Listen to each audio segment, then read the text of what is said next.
नमस्कार मित्रों, पल्लव वंश पर चर्चा कर लेते हैं। पल्लव वंश बहुत इंपॉर्टेंट है प्राचीन भारतीय इतिहास का। पल्लव वंश, सिंह विष्णु का नाम याद रख लीजिए। सिंह विष्णु यह पल्लव वंश का संस्थापक था। पल्लव वंश का संस्थापक सिंह विष्णु था। उसने अवनी सिंह की उपाधि धारण की थी। उसने मतलब सिंह विष्णु ने चोल, मलय, कलभ और पांड्य शासकों को पराजित किया था। यह पहला पल्लव शासक था। सिंह विष्णु पहला पल्लव शासक था जिसने श्रीलंका तक विजय प्राप्त की थी।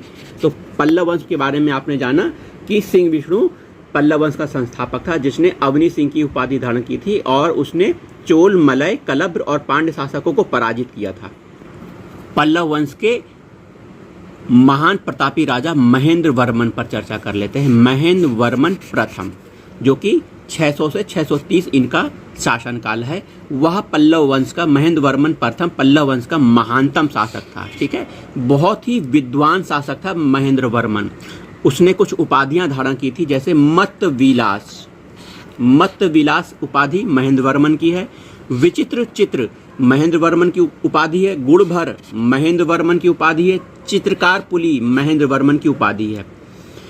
उसको मतलब महेंद्र वर्मन प्रथम को पुलकेशिन सेकंड ने पराजित किया था और उसने मत्तविलास प्रहसन महेंद्र वर्मन ने मत्तविलास प्रहसन नामक पुस्तक की रचना की थी। पूछा जा सकता है मत्तविलास प्रहसन किसने लिखा? पल्लव शासक महेंद्र वर्मन प्रथम ने लिखा।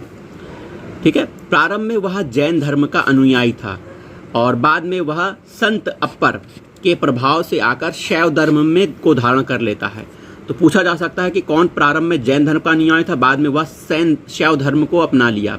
तो महेंद्र वर्मन प्रथम ने ऐसा किया था। उसने महेंद्र सागर झील अपने नाम पर बनाई। अपने नाम उनका महेंद्र वर्मन है ना, तो महेंद्र सागर झील का निर्माण कराया। और पुद्दुकोट्टई, देखिए पुद्दुकोट्टई जो कि तमिलनाडु में पुद्दुकोट्टई है, तमिलनाडु में महेंद्र वर्मन के लेख खुदे हुए हैं। पूछा जा सकता है महेंद्र वर्मन के लेख कहाँ खुदे हैं? तो पुद्दुकोट्टई में। वहीं पल्लव वंश का बहुत ही महान शासक नरसिंह वर्मन महामल्ल पर चर्चा करते हैं। बहुत ही महान शासक था, इसीलिए पल्लव वंश पढ़ना आवश्यक है, क्योंकि नरसिंह वर्मन महामल्ल और महेंद्र वर्मन महामल्ल दोनों पल्लव वंश के महान शासक थे। इनका शासनकाल 630 से 668 तक था। नरसिंह वर्मन महामल्ल ने चोल, पांड्य, कलभ और कदम्ब शासकों को पराजित किया। जो कलभ थे वो कौन थे, उस पर चर्चा करिए। कलभ दक्षिण भारतीय किसान कहे जाते हैं। कलभ दक्षिण भारतीय किसान है। ठीक है, और कैवर्त जो हैं वो भी किसान वर्ग थे। ये अलग से जानकारी आपको दी गई है। देखिए, कथन कारण पूछा जा सकता है। दक्षिण भारत में बड़ी संख्या में कलभरों ने विद्रोह किया था, यह कथन है। कलभ कौन है? दक्षिण भारत के किसान है। तो दक्षिण भारत में बड़ी संख्या में कलभरों ने विद्रोह किया था। रीजन है दक्षिण भारत में भू अनुदान व्यवस्था को राजाओं ने संरक्षण प्रदान किया था। तो उसका उत्तर ए है, और कथन भी सही है, कारण भी सही है और व्याख्या भी सही है।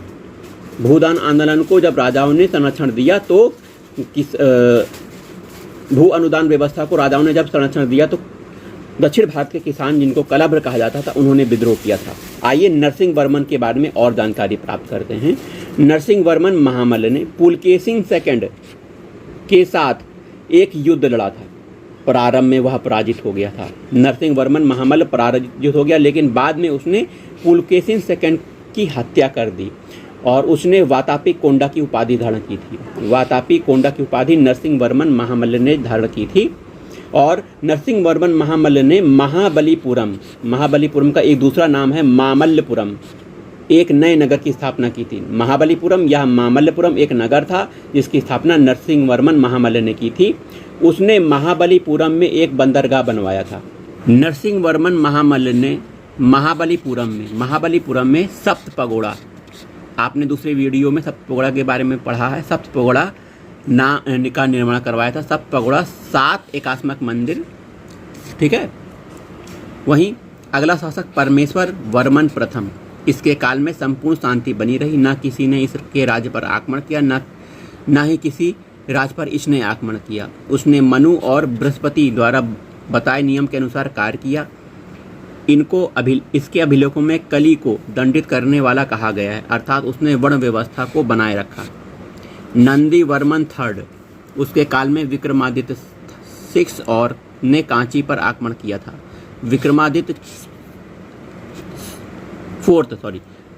फोर्थ ने चौथे ने कांची पर आक्रमण किया था। राष्ट्रकूट शासक दंतीदुर्ग ने अपनी पुत्री का विवाह नंदीवर्मन से किया था।